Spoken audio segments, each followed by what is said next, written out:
What's up, scholars? Today we're talking about solving systems of linear equations in two variables. Alright, first let's talk about what that means. What is a linear equation? That is a line. What is a linear equation in two variables? You've seen this tons of times. A linear equation, I'm going to abbreviate EQN, in two variables. That's going to be something like, or something, let's say, in the form, possibly, y equals mx plus b. Right, there's your line. You've got a slope, you've got a y-intercept. You might also see it in standard form, which was ax plus by equals C. It's just talking about a line that has x and y as its variable. So a linear equation is just an equation of a line, equation of a line. Whoop. See, that's why pencils are crazy. And two variables. We're going to use x and y. So a system of linear equations, is going to be multiple equations. We're only going to deal with two equations at a time since we have two variables, and you only need the number of equations you have to match the number of variables in order to solve. Okay, so we're going to have multiple equations, in this case two equations. So then what does it mean to solve a system of linear equations? You've got two lines. If you want to solve that system, you're looking for the point where the two lines cross. So solving a system of linear equations in two variables means finding the point where two lines cross. Solving a system of linear EQs means finding the point where the two lines cross. Finding the point where the two lines cross. That's all we're doing. We're trying to find the point where these two lines cross. Awesome. Alright, so we're looking for the points cross. There are three possible solutions to this system. Maybe not solutions is the right word. Three possible situations we're going to find ourselves in. We could have two lines that cross exactly once. Right?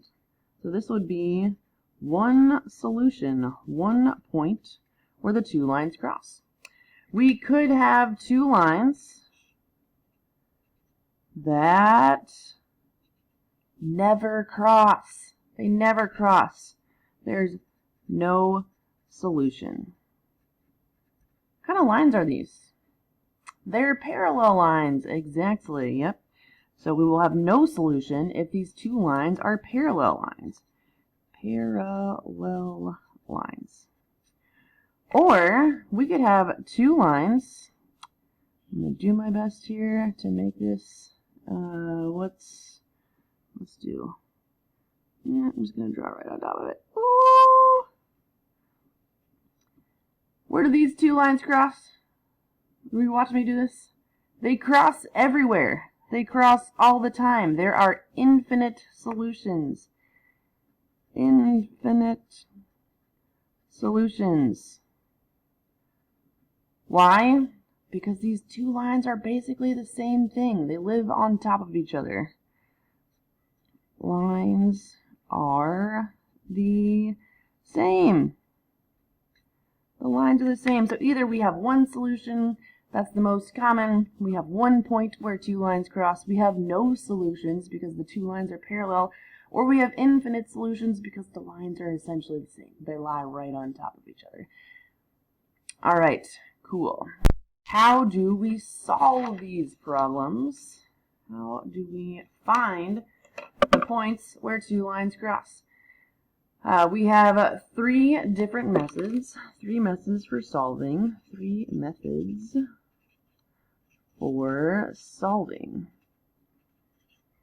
We could solve graphically, right? We could draw the lines and see where they cross.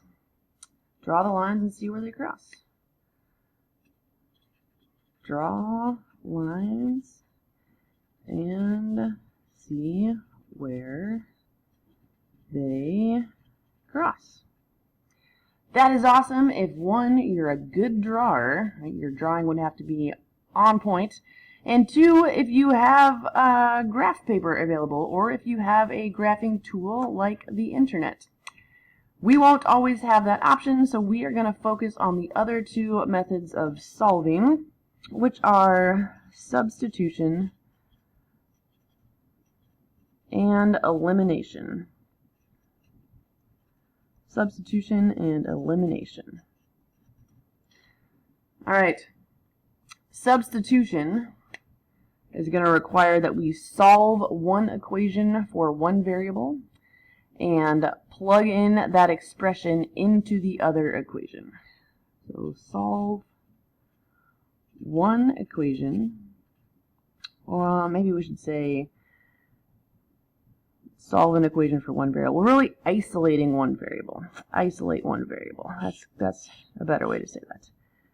Isolate one variable and substitute.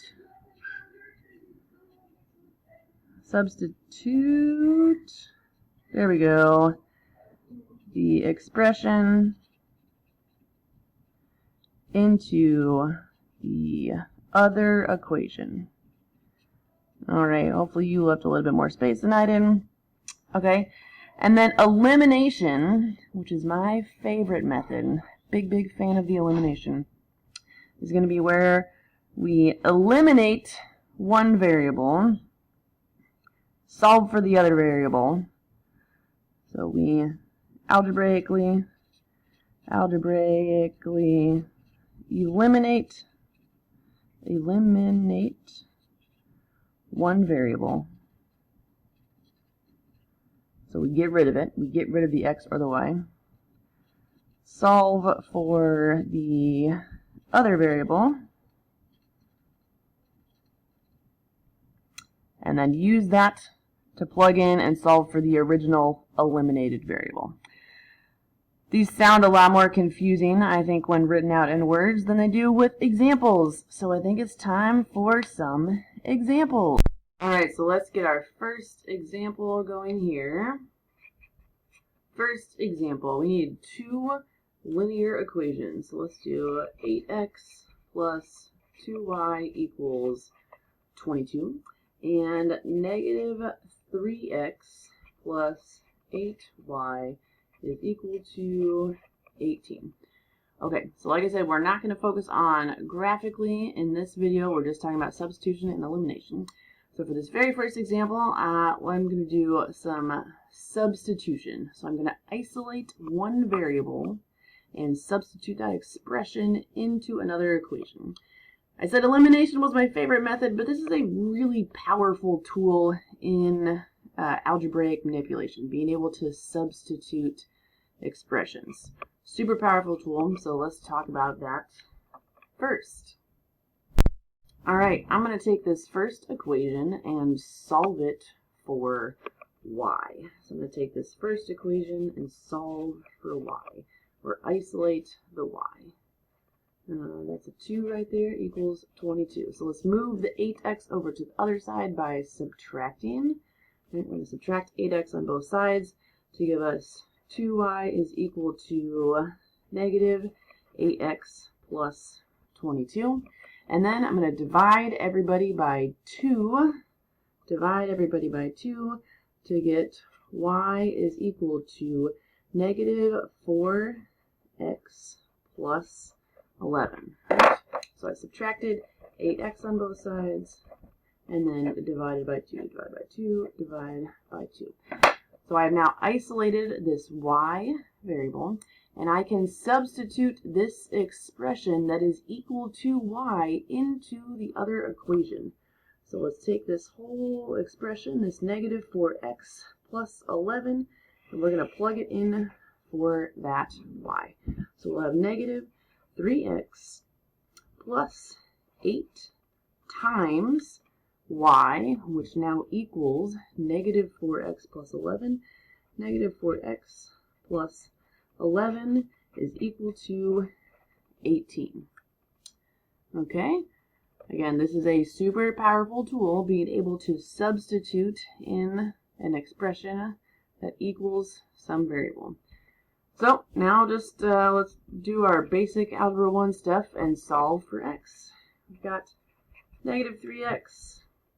8 times negative 4 is going to be negative 32x. 8 times 11 is 88. Is equal to 18. Right, let's combine these two. We'll get negative 35x plus 88 is equal to 18. Subtract 88 on both sides, and we'll get negative 35x is equal to negative 70. Divide by 2 on both sides. In fact, divide by 2, I know what the answer is. That's what's happening here. Divide by negative 35. Oh, and you can even see this. Slide it up back in. Slide it up. There we go. Divide by negative 35 on both sides, and we'll get x is equal to 2. Great. The whole point of this process is to find the point where the two lines cross. I've found the x coordinate. I need to find the y coordinate now. How am I going to do that? Well, conveniently, we had isolated this y variable, so we know y equals negative 4x plus 11, so we can plug this new value for x. We can substitute, we might even say, this new value for x into that expression. Whee! So we've got y is equal to negative 4 times 2 plus 11.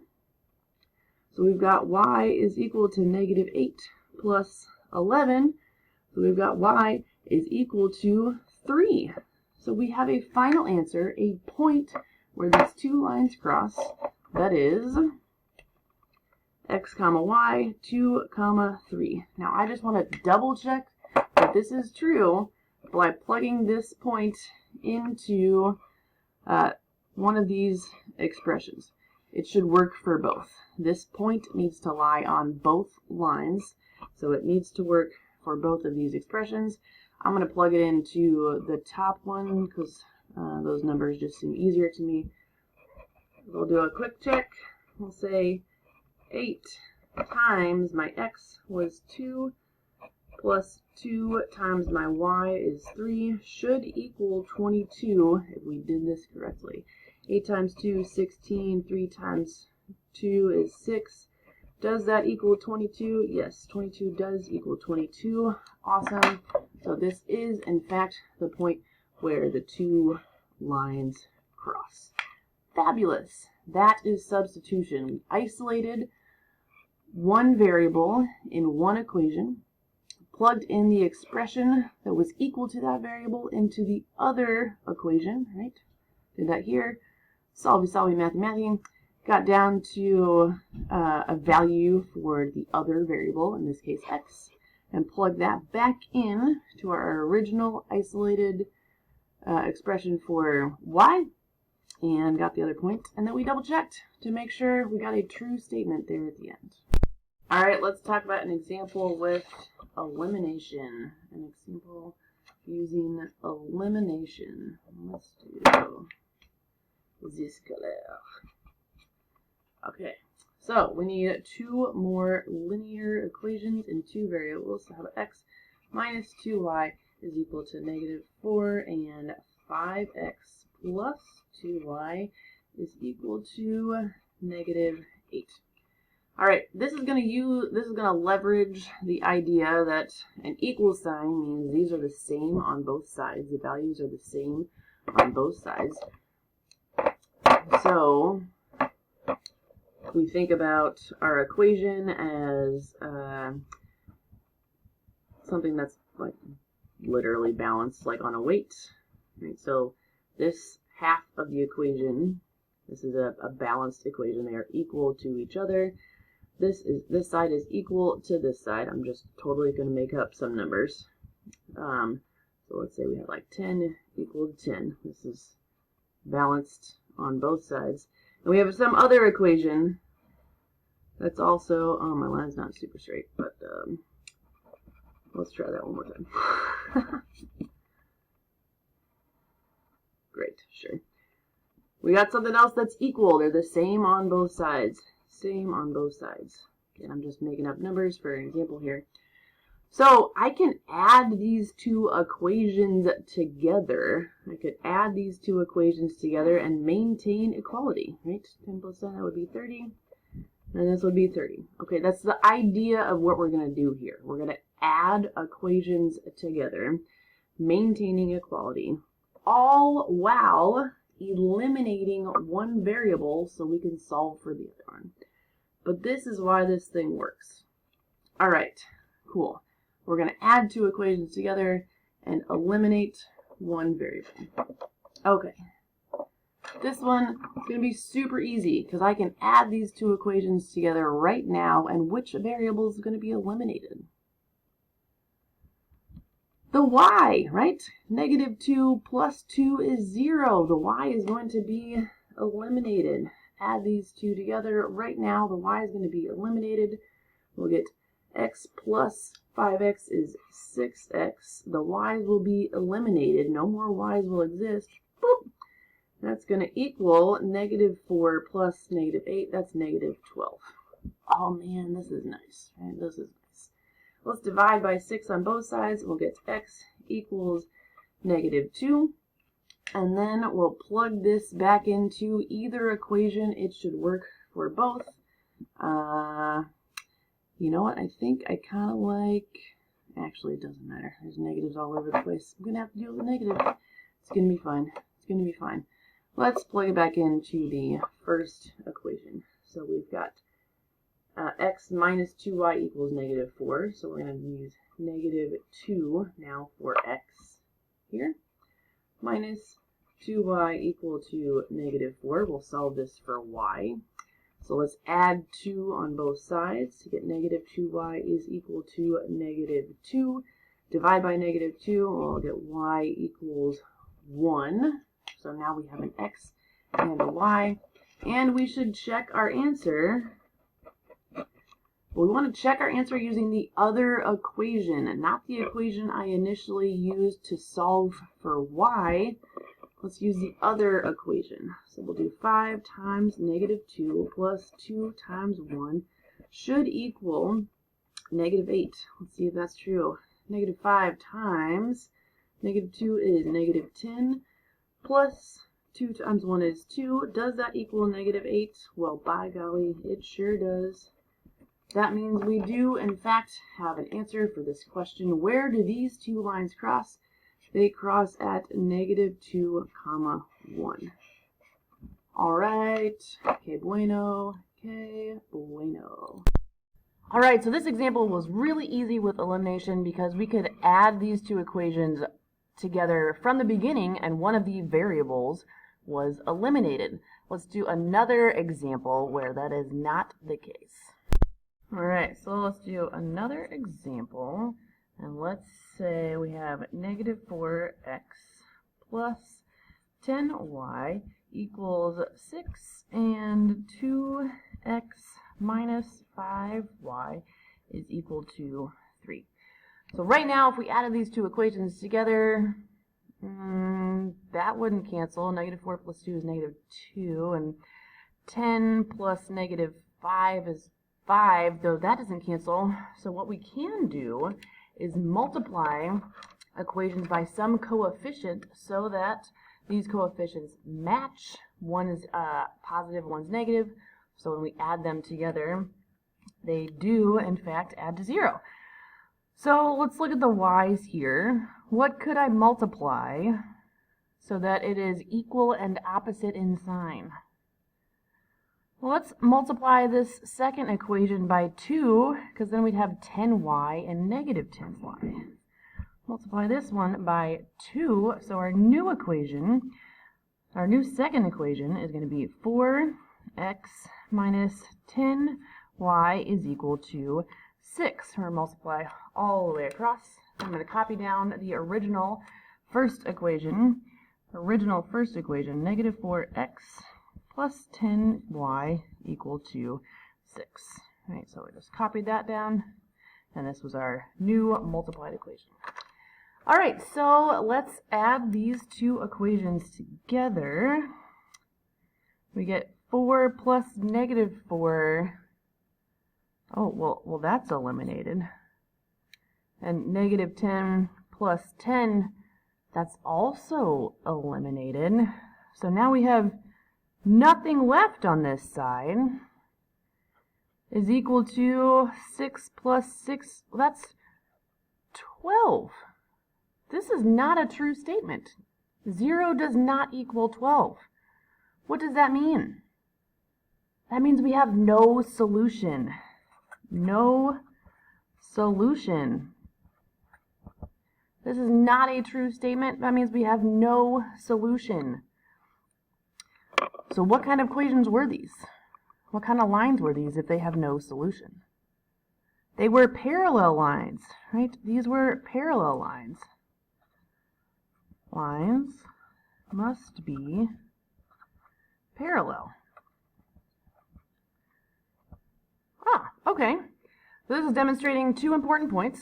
One, how to manipulate an equation so that you can use elimination. We just multiply one equation by some coefficient so that the coefficient in front of one variable is equal and opposite, right? We had negative 10 and positive 10, which ended up being the same thing that happened with the x's. We had 4 and negative 4.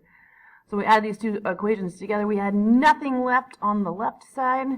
That equaled 6 plus 6 was 12 on the other side, which is not true. So we have no solution. So those lines must have been parallel. All right, we're going to do one more example. All right, last example. Here we go. Get my paper situated so you can see it. Great. Last one. Hang in there. You're doing wonderful. Let's do negative x plus y is equal to 3 and negative 5x plus 5y is equal to 15. Now, we could use substitution or elimination. We haven't used substitution in a while, so I'm going to use substitution. I'm going to solve this top equation for y. Solve it for y. Okay, so I'm going to add x on both sides and get y is equal to x plus 3. X plus 3. And I'm going to plug this into the y in the second equation. So I'll have negative 5x plus 5 times x plus 3 is equal to 15. And let's solve. We'll do negative 5x plus 5 times x is 5x plus 15 is equal to 15. Combine our x's, what happens here? Negative 5x plus 5x, that's 0, so that's gone. So now we're left with 15 equals 15. What does that mean? Well, that's true all the time. That's going to be true regardless of what x and y are.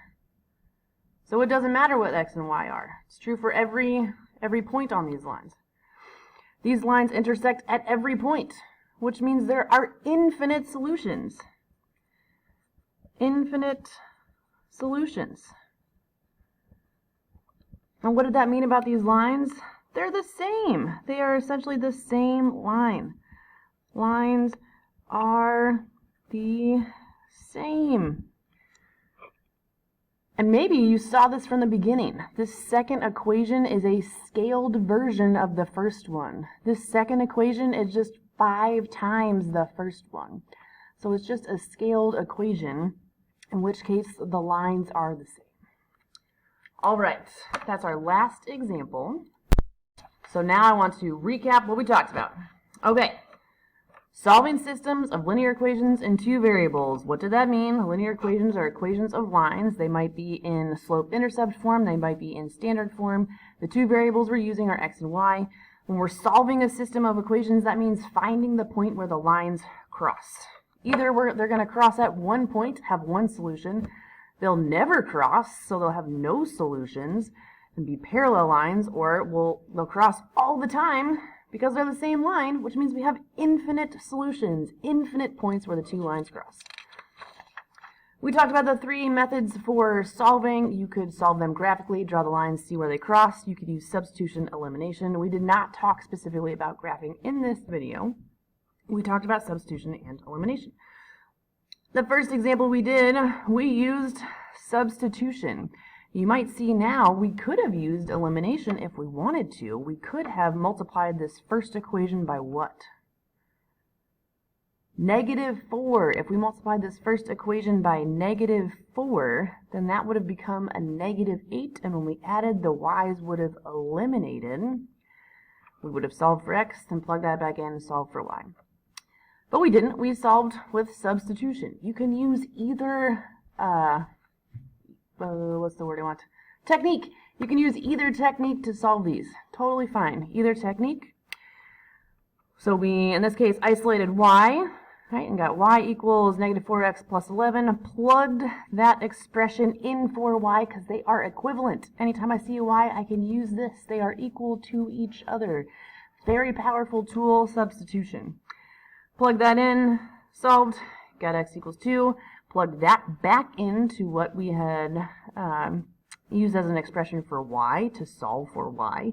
And then, of course, we double-checked our answer right there. Then we used elimination. My favorite.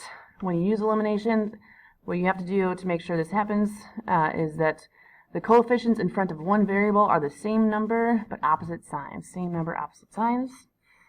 Then we did another example where we used elimination, where we had to multiply an equation by a number so that the situation we wanted happened. We had the same number, opposite signs in front of one variable. In this case, it happened to both variables. We got down to an equation that wasn't true, which meant we had no solution, which meant the lines must have been parallel. And finally, we used substitution just to practice on this last one. Isolated the top equation for y, plugged our expression for y back into the second equation, solved, and got an expression, an equation that is always true. 15 always equals 15. That's always true, which meant we had infinite solutions, which meant the lines were the same. Very nice, scholars. This was a long video. You should give yourself a round of applause for hanging in there. Love you so much. Keep on that hustle. I will see you next time.